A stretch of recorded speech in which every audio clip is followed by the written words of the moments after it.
Alors, bonjour Guillaume, donc toi tu fais Bonjour. partie de la manif aujourd'hui. Et alors, si tu devais expliquer un peu, qu'est-ce que tu fais toi de tes journées? Alors, moi aujourd'hui je travaille dans la protection de l'enfance, donc en secteur AEM, donc assistance éducative en milieu ouvert. Et mon travail de tous les jours, donc, c'est d'aller au domicile des familles qui sont accompagnées par nos services pour travailler justement toutes les problématiques familiales et aussi par rapport donc, à la protection de l'enfance, donc, pour des enfants qui sont en situation de danger ou en tout cas qui le sont peut-être, dans tous les cas en suspicion. Donc nous on est missionné par le juge des enfants. Donc aujourd'hui notre mission c'est d'intervenir au domicile pour pouvoir justement travailler cette notion de danger. Alors on est travailleurs sociaux, moi je suis éducatrice spécialisée Et moi, je suis assistante sociale. dans un CARUD, un centre d'accueil et d'accompagnement à la réduction des risques pour les usagers de drogue. Et toute la journée, en fait, on va à la rencontre des personnes dans les vallées. On parcourt à peu près 400 km par semaine. Ouais. Et, voilà, on va Et dans la rencontrer, rue aussi, à dans la Nice rue, dans notamment. les squats. Dans les squats et on accompagne des personnes en situation d'addiction et en grande précarité pour la plupart. D'accord. Voilà. Et vous travaillez toutes les deux ensemble? Ouais, on est en binôme. On est en binôme, ouais. La D'accord. majorité du temps. D'accord. Vous avez des moments champagne quand même ou c'est tout le temps dur comme métier? Ah, On a une équipe sympa, donc on arrive à beaucoup rigoler. Après c'est assez dur, ouais. Enfin, les situations sont toujours très lourdes. On n'a pas beaucoup de réponses, on a un sourire, on a de la dispo et encore. Et voilà, tout ça pour pas grand chose. On a une obligation de vaccination parce qu'on est centre médico-social au 15 septembre, on perdait notre emploi sinon. Et donc là on est un peu en colère parce que l'infirmier du service et le médecin du service ont été augmentés et nous pas. Donc c'est assez dur de voir que pour le même travail voilà, effectué, pour le finalement, même travail on n'a effectué. pas la même reconnaissance. Non, absolument pas. Ben, moi, je suis éducateur spécialisé dans un IME, Institut médico-éducatif. D'accord. Une journée type, en fait, dans le handicap, il n'y a pas vraiment de journée type. En fait, on s'adapte aux enfants. Voilà. On prend un petit peu le pouls quand ils descendent du bus. Alors, il faut savoir que nous, on a notre service de ramassage. Et donc, on attend les bus. Voilà, et on récupère les enfants à la descente du bus. Et c'est là qu'on va voir si s'est passé des trucs dans la famille ou mauvais week-end, mauvaise nuit. Enfin voilà. Et c'est à partir de là qu'on va dire bon bah voilà, la journée elle va être colorée comme ça. Voilà. Sinon on a des petits rituels. Donc nous sur les petits on fait des comptines. On essaie de poser un petit peu, rassembler tout le monde autour de la table. Après on fait une petite collation. Et après on part dans les activités qui ont été définies par quand on a fait le projet des enfants. D'accord. Voilà, on observe les enfants et puis après on fait des projets et voilà. Comment t'es arrivé dans ce métier-là?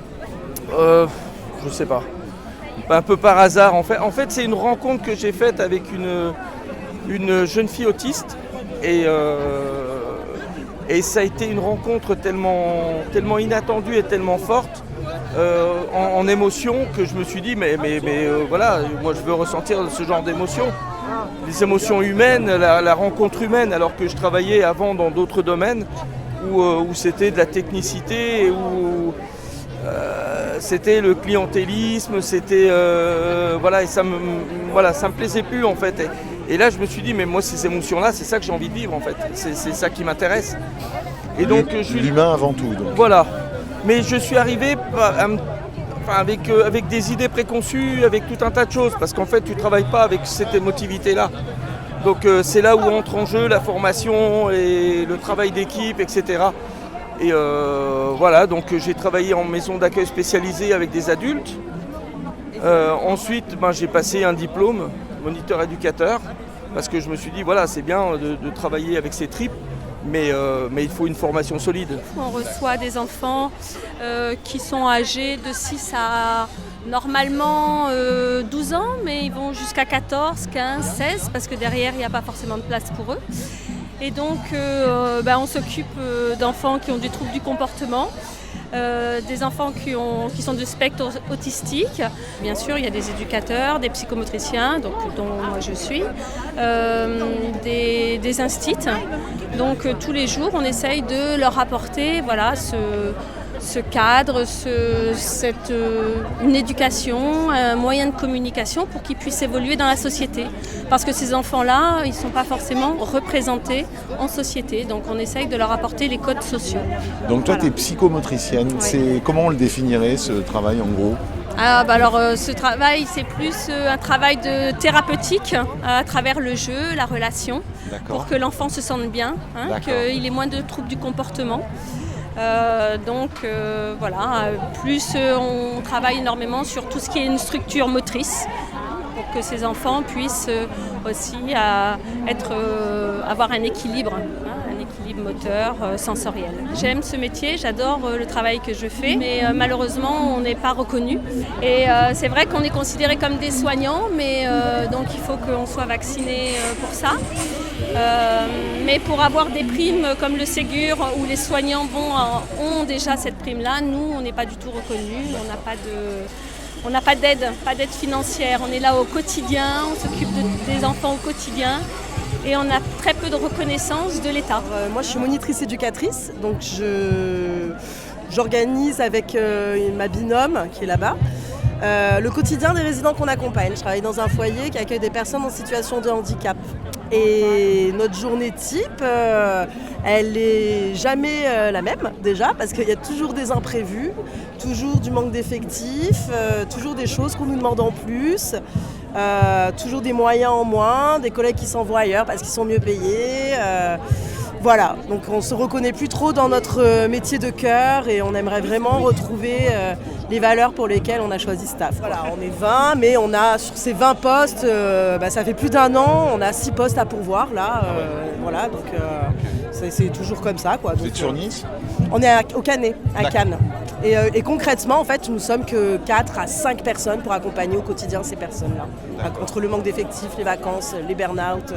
Alors toi, tu es Aide médico-psychologique. D'accord. Moi aussi, aide médico-psychologique. D'accord. Moi, je partage ce que dit Nadège. Après, c'est vrai que la difficulté par rapport là actuellement, déjà, ce pourquoi on est là, c'est la revalorisation des salaires, parce que on a des salaires très bas, on a tous une vie de famille. Hier soir, j'ai fini à 22h. On travaille le week-end. À 80%, j'ai touché en faisant 10 heures supplémentaires 1 290 €. Voilà, en travaillant le week-end, en faisant 10 heures supplémentaires, voilà. Et moi, contrairement à l'ensemble de mes collègues, j'aurais pas droit à la prime Ségur parce que je suis monitrice éducatrice. C'est un peu une aberration. La loi Ségur, en fait, au départ, c'était pour les personnels hospitaliers. On a commencé à râler, du coup, ça a été pour les salariés dont la région finançait le salaire. Donc nous, dans notre foyer, ça a été la moitié du foyer. Ensuite, début novembre, Castex a dit bon, ok, pour ceux qui sont financés par le département aussi, mais toujours pas les moniteurs éducateurs, les EduxP, Qui sont les amenés psychologues. à accompagner les résidents. On fait le même job en fait. On est fatigué. Ouais. On est fatigué. On adore ce métier, mais on est fatigué aujourd'hui. On en a marre. Ça, la revalorisation de la convention collective, je pense qu'il y a beaucoup surtout des moyens humains, parce que si on n'est pas assez nombreux pour s'occuper de tous ceux qu'on a à charge, on peut plus, on s'épuise et ça fait des arrêts en cascade, c'est pas possible. Nous sur Nice, on s'occupe des enfants en situation de handicap et du coup les sourds à Nice. D'accord.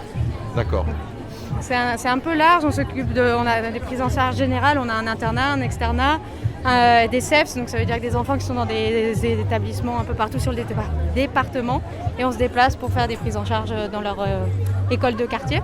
D'accord. Et moi je suis prof pour ces enfants-là, donc spécialisée. Et du coup une journée... Tu travailles où toi ? À Nice Nord. On D'accord. est inclus dans une école éducation nationale. Et du coup, je passe ma journée à l'école avec une classe d'enfants sourds. Alors il y a tous les types de surdité évidemment, donc ça dépend un peu des niveaux. Et puis on essaye de leur apprendre la base, donc la base du français et de la communication, parce qu'en général, la plupart des enfants sourds naissent dans des familles entendantes. Et la communication leur fait défaut du coup. Voilà. Alors moi je suis éducateur spécialisé au sein d'un CARUD, Centre d'accueil d'accompagnement à la réduction des risques pour les usagers de drogue. Donc je ne vais pas vraiment avoir une véritable journée type, mais le principe va être d'accueillir donc les usagers de drogue au sein de la structure pour leur permettre un lieu de répit, de parler avec eux sur leur consommation, les sensibiliser à la réduction des risques. Donc voilà, ça va être notre mission principale de délivrer du matériel stérile, que ce soit pour l'injection, le sniff, gober, fumer, etc. Voilà, tous les modes de consommation et pouvoir discuter avec eux là-dessus. Après, il y aura un autre travail qui va être sur retravailler l'identité qu'ils peuvent avoir, ne pas qu'ils se qualifient juste comme toxicomanes.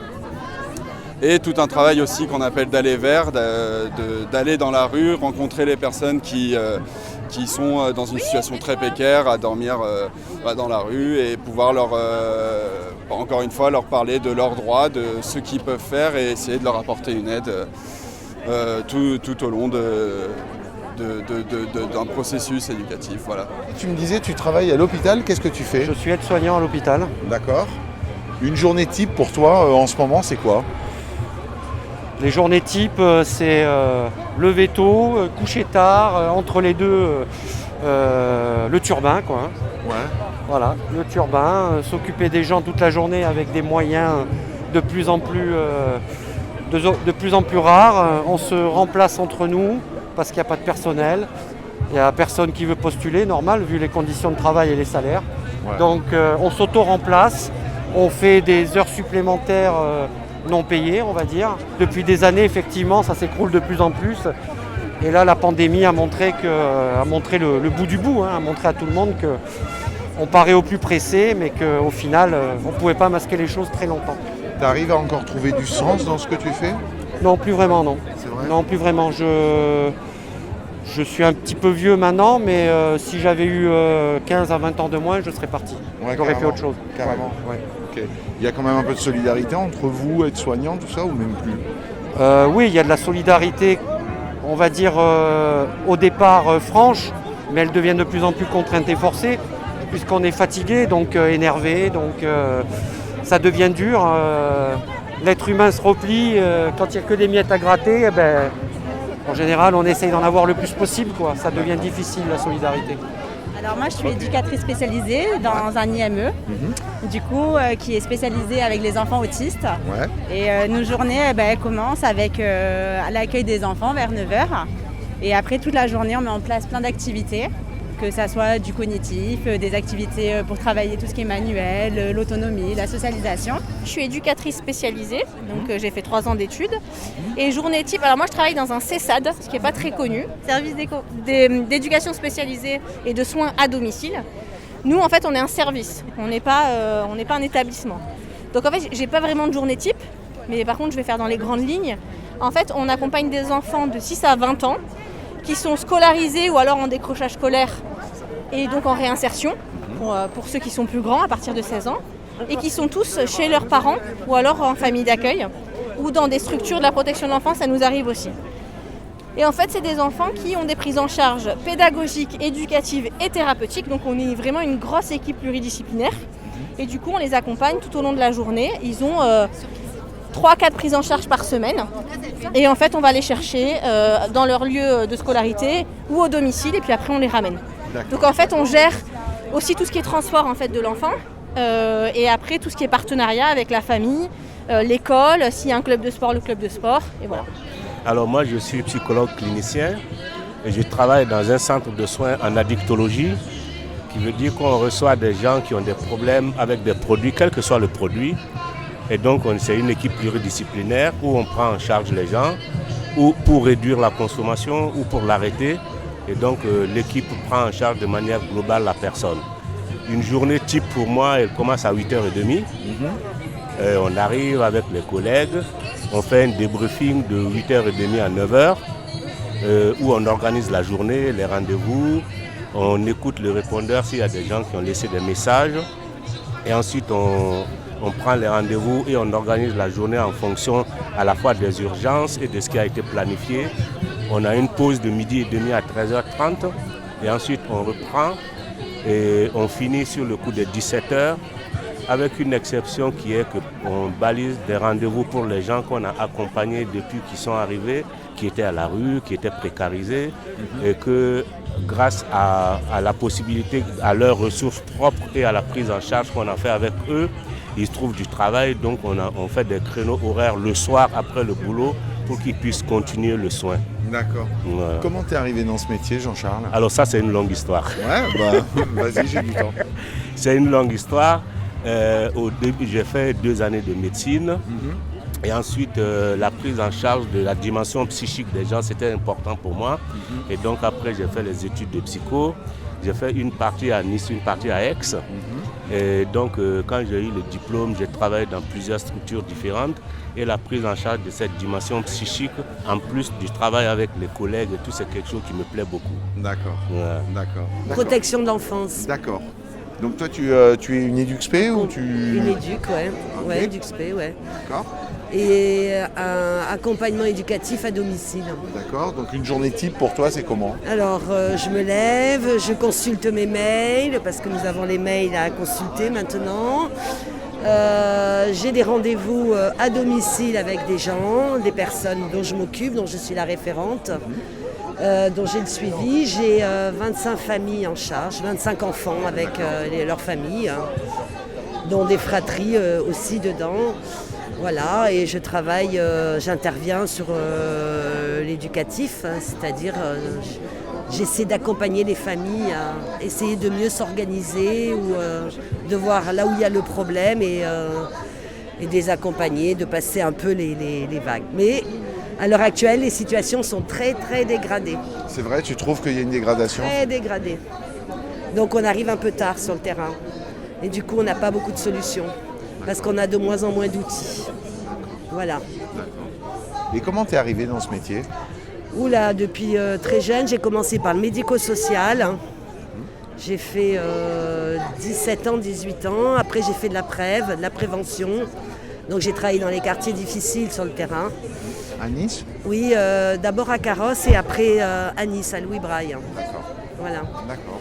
Et j'allais au-devant des groupes de jeunes, des regroupements de jeunes dans les rues. J'essayais de garder des contacts, de créer un lien de confiance pour pouvoir travailler avec eux contre le désœuvrement. D'accord. Voilà. Ok. Et je te remercie beaucoup. Je suis éducatrice à l'IME-le-Montboron à Nice. Et du coup, en fait, la journée type, c'est l'accueil des enfants. On accompagne des enfants déficients intellectuels de 6 à 11 ans. Et là, en ce moment, c'est vrai que depuis quelques années, on trouve que le public a changé et que les enfants sont de plus en plus compliqués. Les moyens sont beaucoup plus moindres et du coup, leur accompagnement est beaucoup plus compliqué pour nous et difficile. Donc toi, t'en souffres donc. Exactement. On en souffre en équipe, les enfants souffrent et l'équipe en souffre aussi beaucoup. Alors moi, je suis psychologue sur un CESAD auprès d'enfants trisomiques essentiellement et déficients intellectuels. D'accord. Et c'est quoi une journée type pour toi? Alors une journée type, c'est une journée où j'arrive le matin. En fait, on a un aménagement quand même, on est relativement préservé, où on a un aménagement de notre programme de journée. Et je vais intervenir dans les écoles ou à domicile. Donc il n'y a pas vraiment, on va dire, de journée type, mais il y a toujours des interventions à domicile et aussi l'administratif qui est de plus en plus présent, où on doit justifier ce qu'on est en train de mettre en place tout le temps. Et donc nous accueillons des personnes déficientes intellectuelles à la journée. Okay. Donc c'est des personnes qui ne dorment pas sur place, à la différence des foyers d'hébergement et des foyers de vie. Voilà, une journée type, donc on a un accueil le matin, on met en place des activités à la journée. Et ensuite, ils rentrent chez eux le soir, en famille pour la plupart. Ouais, il y a une dégradation. Déjà, notre salaire, il n'est pas reconnu. Après, lorsqu'on travaille, on essaye de mettre en place des activités. On n'est pas toujours forcément suivi. Les financements ne suivent pas forcément.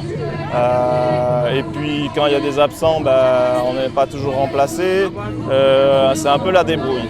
Alors moi je suis éducatrice spécialisée en prévention spécialisée. La prévention spécialisée c'est un secteur particulier. C'est ce qu'on appelait auparavant le travail des éducateurs de rue. Donc en effet on est dans le travail, dans la rue. On va à la rencontre des jeunes qui sont à la portée de notre quotidien, c'est-à-dire qu'ils peuvent être en bas des immeubles, qui peuvent être devant le collège, qui peuvent être sur des lieux où ils se rassemblent. Mais il y a aussi des jeunes qui viennent directement nous voir parce qu'ils nous ont connus par d'autres moyens, puisque on peut par exemple faire des activités, mettre en place des animations pour créer en fait une vie sociale dans un quartier. Donc l'idée c'est d'aller vers eux, d'essayer de trouver la petite phrase qui va faire qu'ils vont venir nous parler d'eux-mêmes, nous parler de leurs projets, de leur vie, de ce qu'ils traversent. Et puis petit à petit, ça ne donne pas toujours quelque chose au départ, ça peut mettre 6 mois, 1 an, ça peut mettre 15 jours à ce qu'on produise quelque chose avec eux.